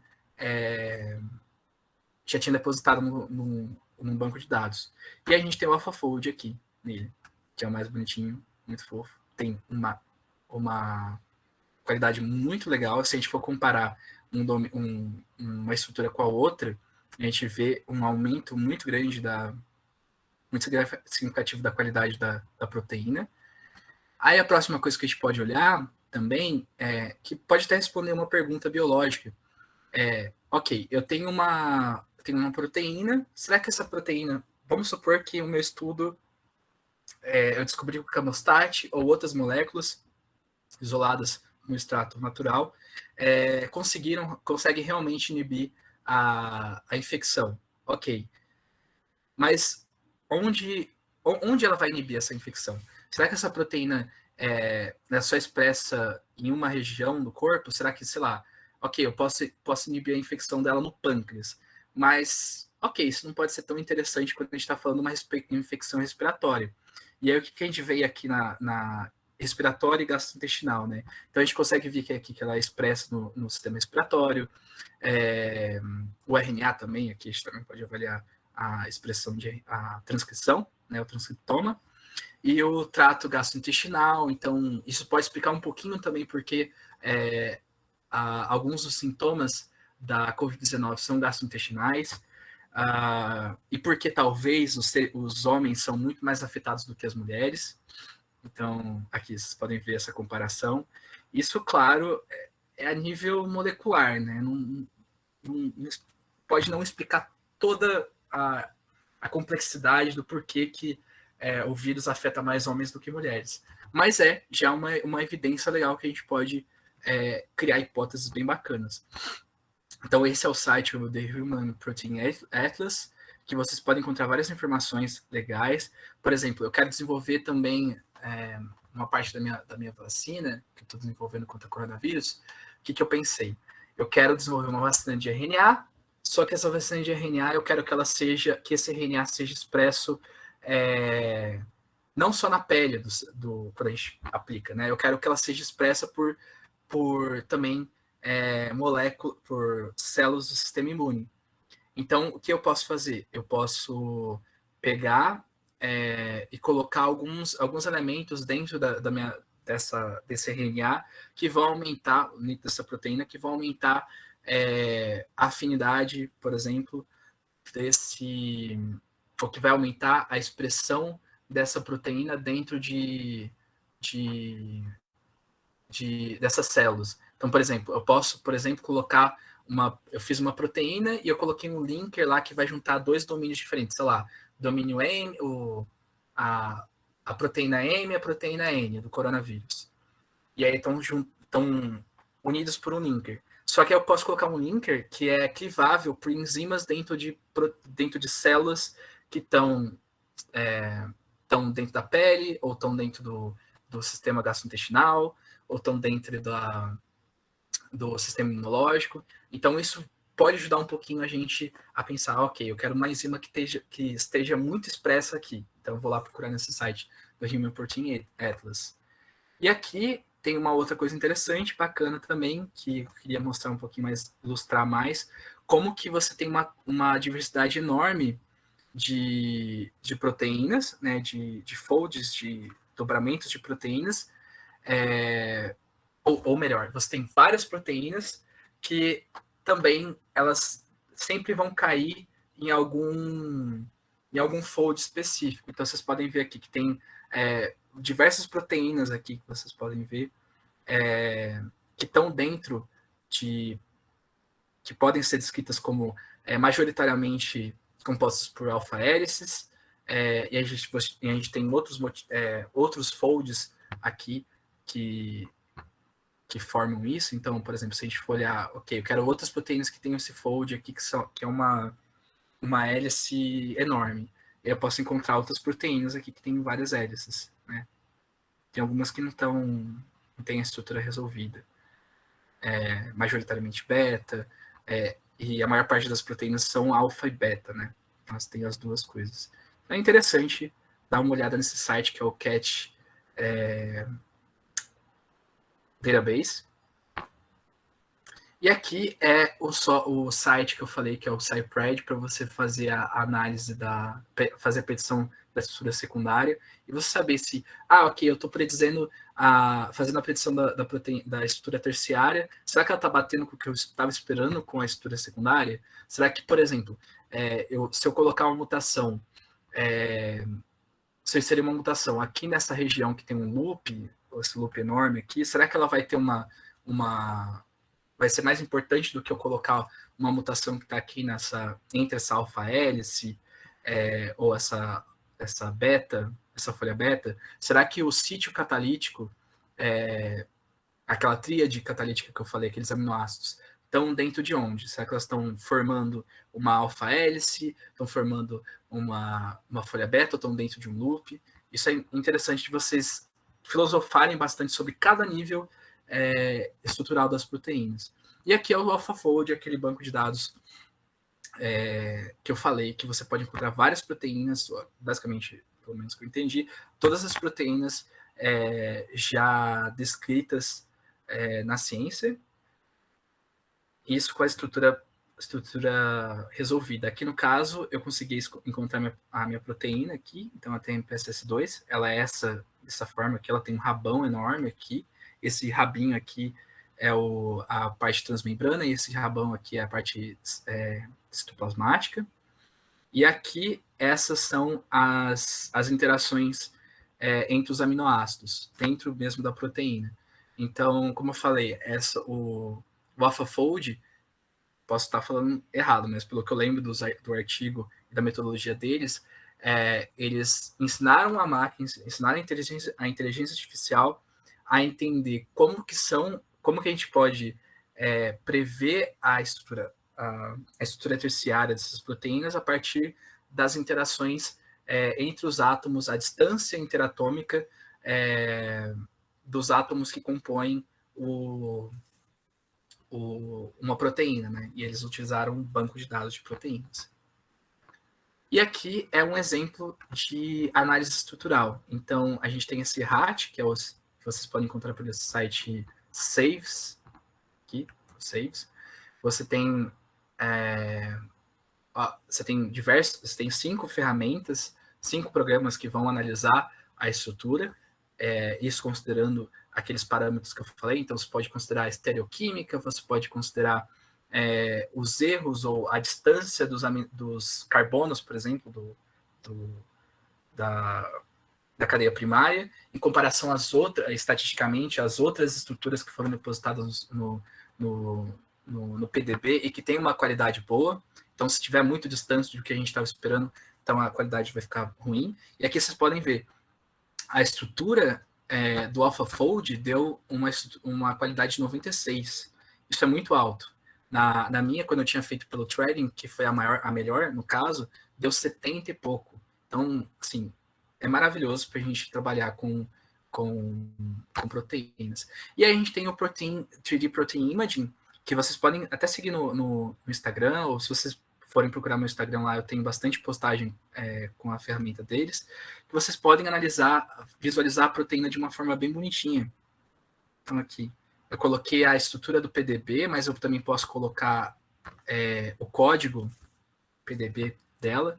Então, por exemplo, se eu colocar esse 3JBF, não lembro se acho que é um vírus. Ah, tá, é um vírus. É o poliovírus. Aqui. Deixa eu colocar bem mais bonitinho para vocês verem. Um fundo branco. Ok. Essa aqui é a estrutura do poliovírus. Na verdade, é que eu não consegui marcar aqui, porque não vai dar tempo, mas essas pontinhas aqui, na verdade, são a região FAB de anticorpos anti-poliovírus. E vocês podem ver como que é interessante. Essa estrutura ela foi determinada por criomicroscopia eletrônica e ela gerou toda essa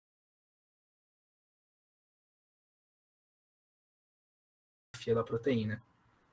Sim, esse clipe. E a última coisa que a gente pode também trabalhar é com as sombras. Então, a gente quer saber se...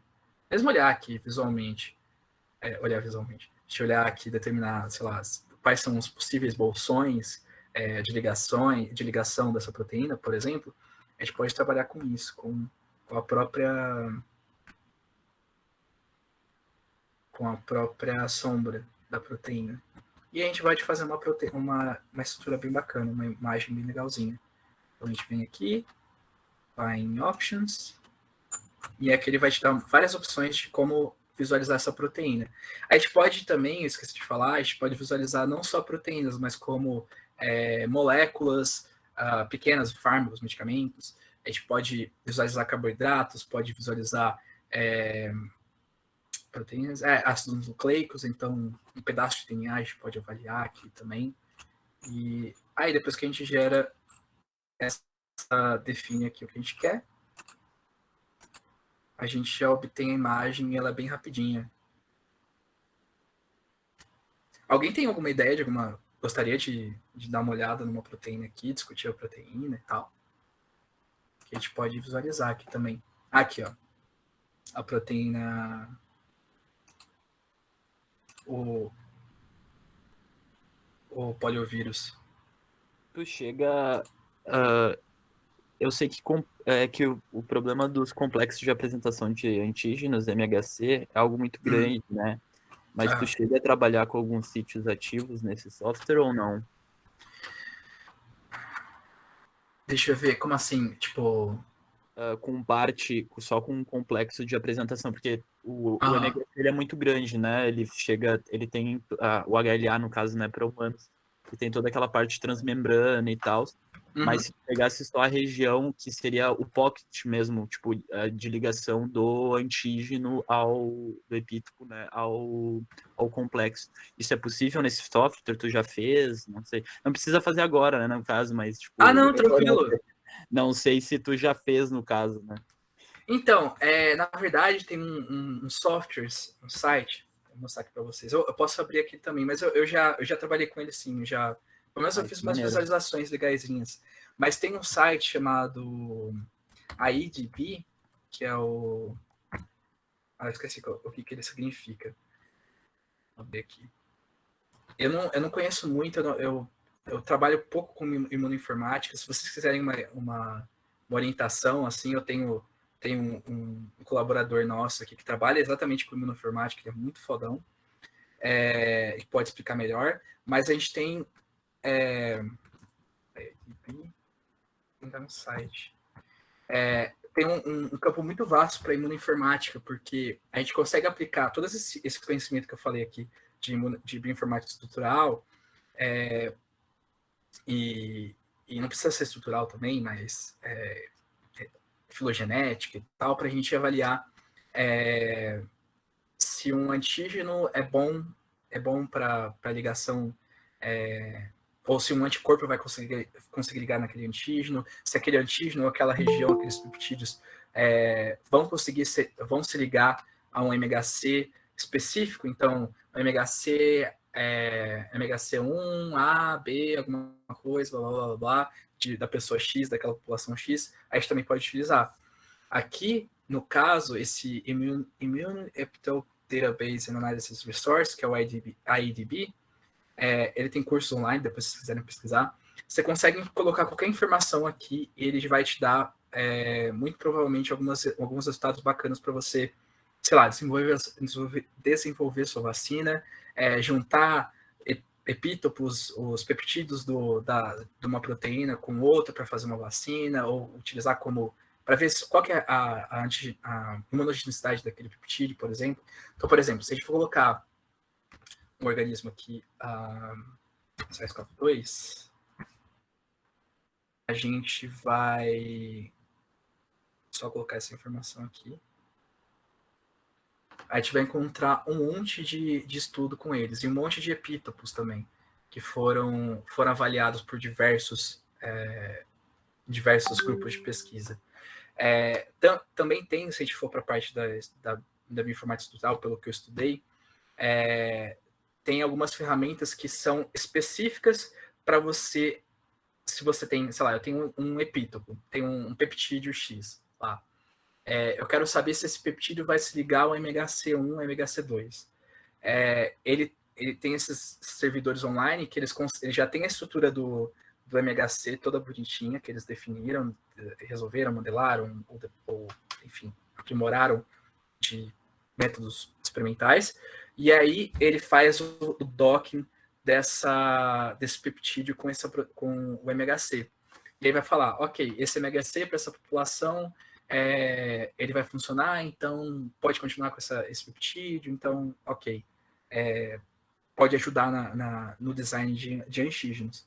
Então, sim, dá para a gente visualizar aqui no 3D Protein Imaging, mas a gente também já tem ferramentas específicas para aquilo que já fazem um trabalho enorme para a gente.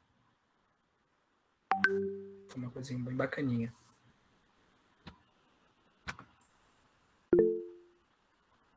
Aí eu recomendo que vocês entrem nesse site, o IEDB, que a imunoinformática está crescendo muito, então, assim, se alguém quiser apostar nessa área, caia tranquilo, porque é muito legal e está crescendo bastante.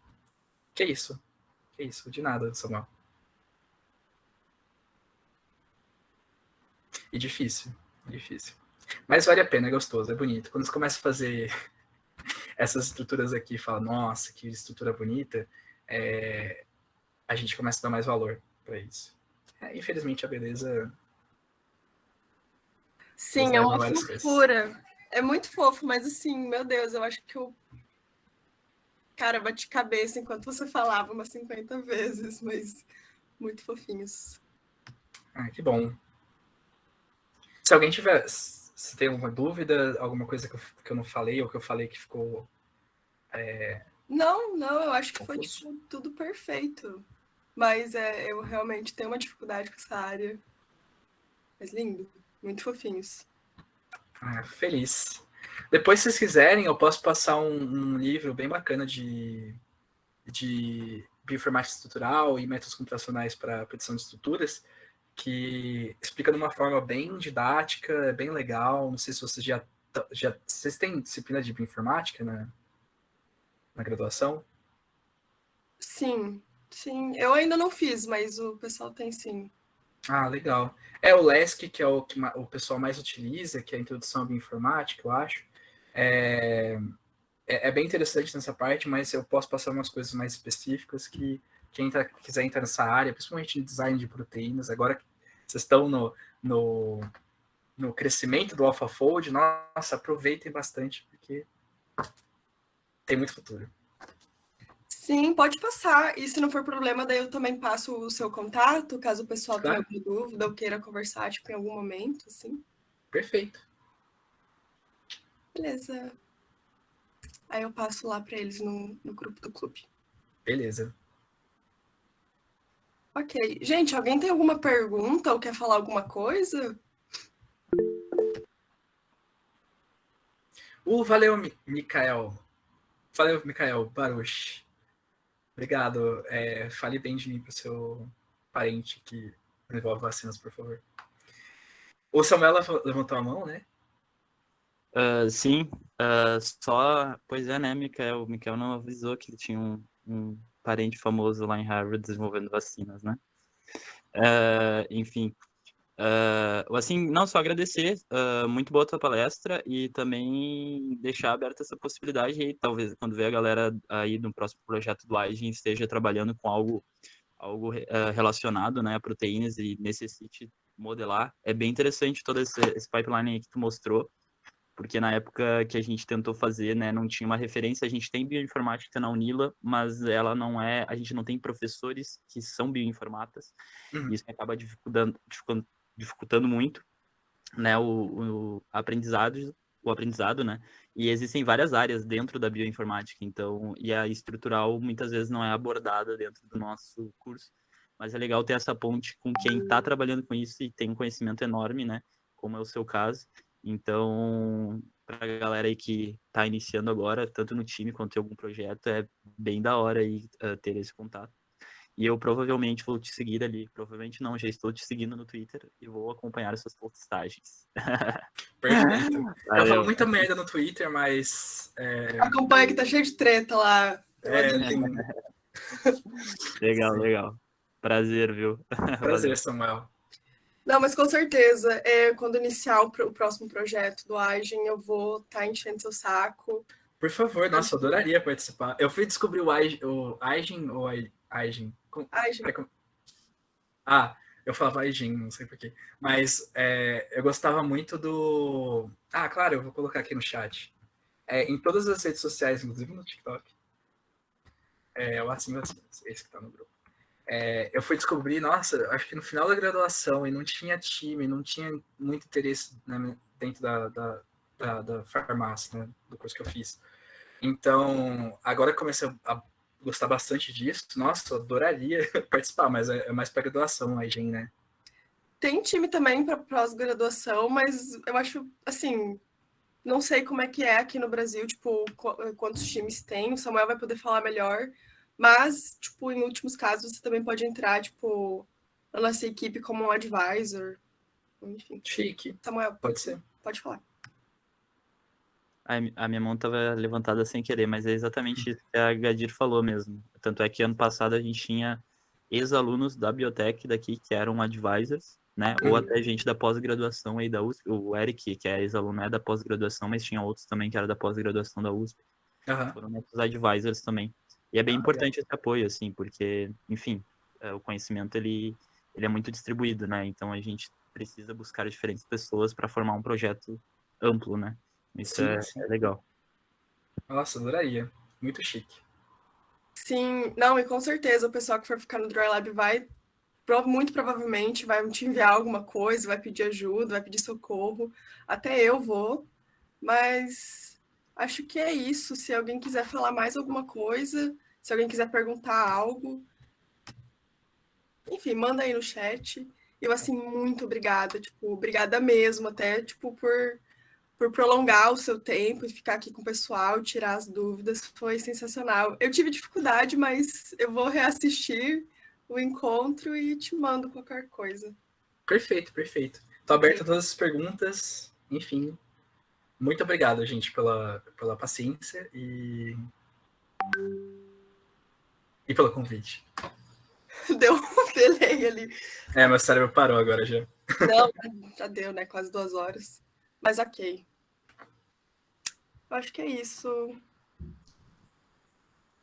Peraí, eu vou bater uma fotinho aqui. Chique. Ok. Vai estar aqui, vai estar escondido o celular pra gente fingir que é despercebido. Foi. E...